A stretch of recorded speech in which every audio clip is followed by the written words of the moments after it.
Tonight I am going to do part 2 of my discussion on Greece.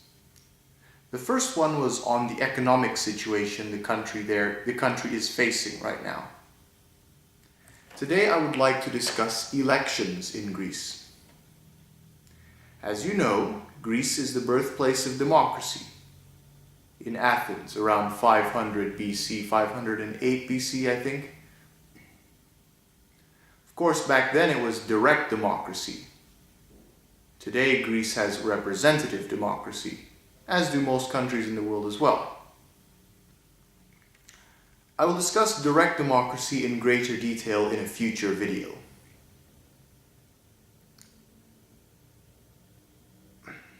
Now, I must also point out that while the ancient Greeks first thought up the idea of democracy, it wasn't a complete democracy because women weren't allowed to vote.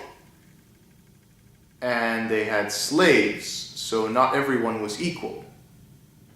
And people's right to vote there was a lot of restrictions, very specific who could vote and who could not.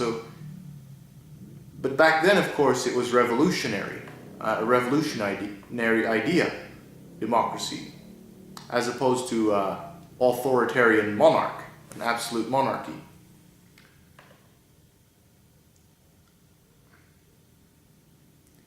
Now, I give credit to the ancient Greeks for starting the idea of democracy, starting the first building blocks, first thinking of the concept of it,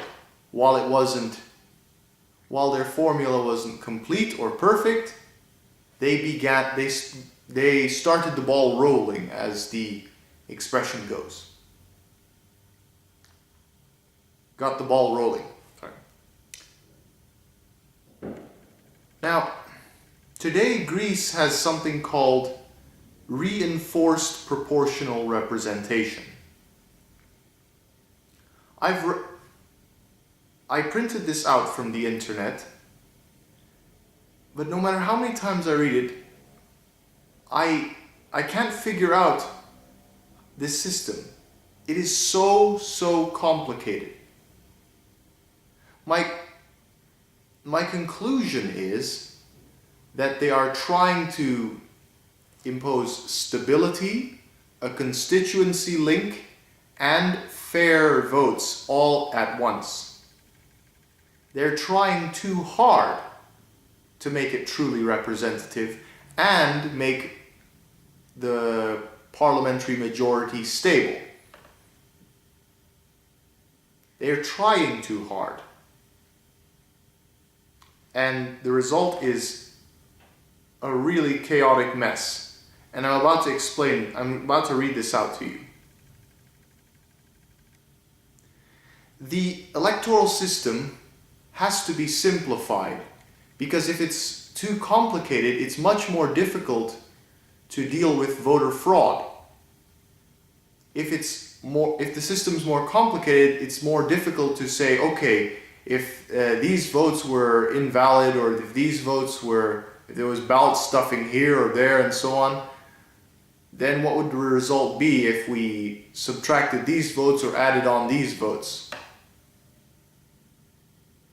See if you can figure out this system, because I cannot. If somebody could lay this out in simple terms for me, then I would greatly appreciate it. Greece has a parliament of 300 seats. There are 56 constituencies, 8 single-seat constituencies, and 48 multi-seat constituencies. And here's how this is their voting system. Get ready for this.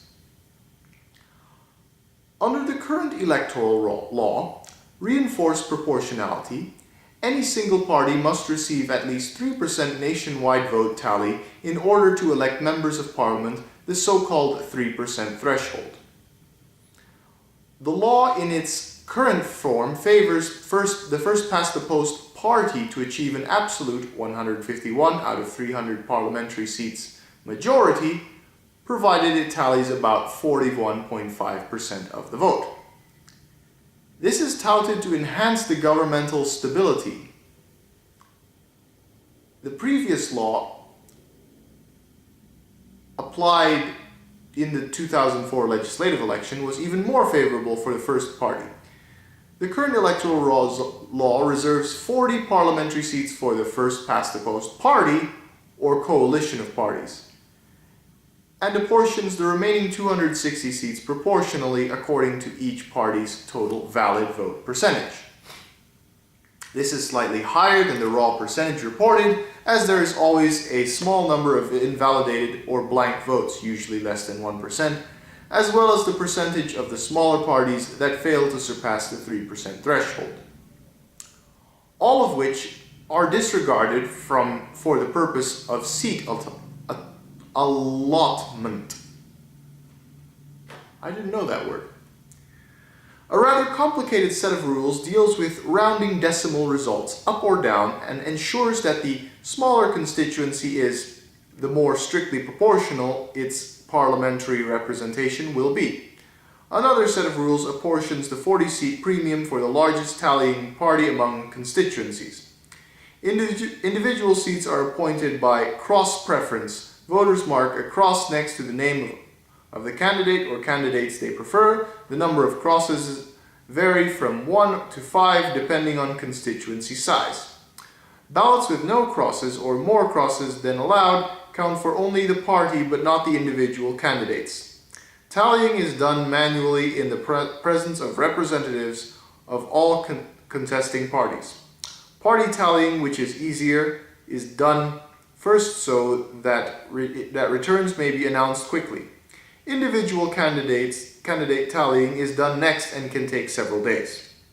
Once the number of seats per party and constituency is determined, the seats are filled on a top-down basis from the individual cross of preference tallies.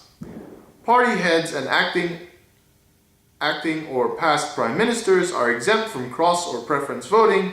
They are automatically placed at the top of their party list and are elected provided their party achieves at least one seat in the particular constituency. Are you following me so far?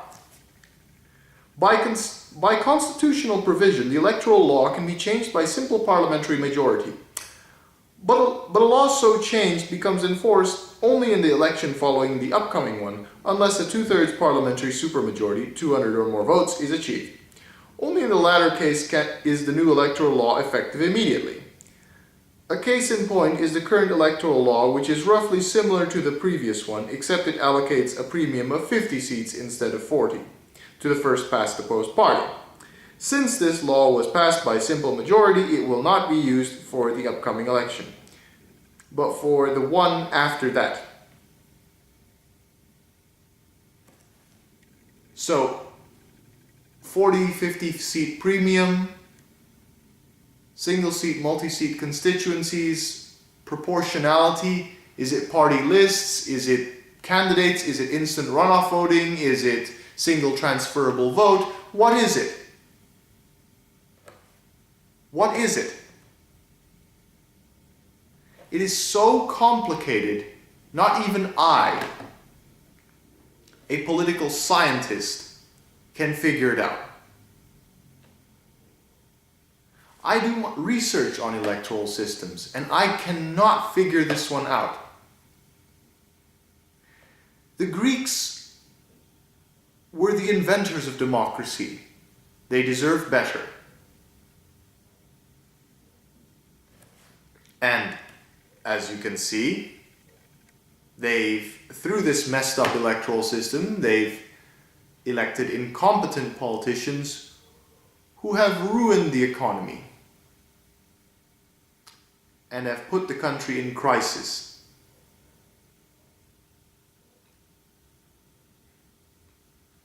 Please, people of Greece, you can do better. Thank you for listening.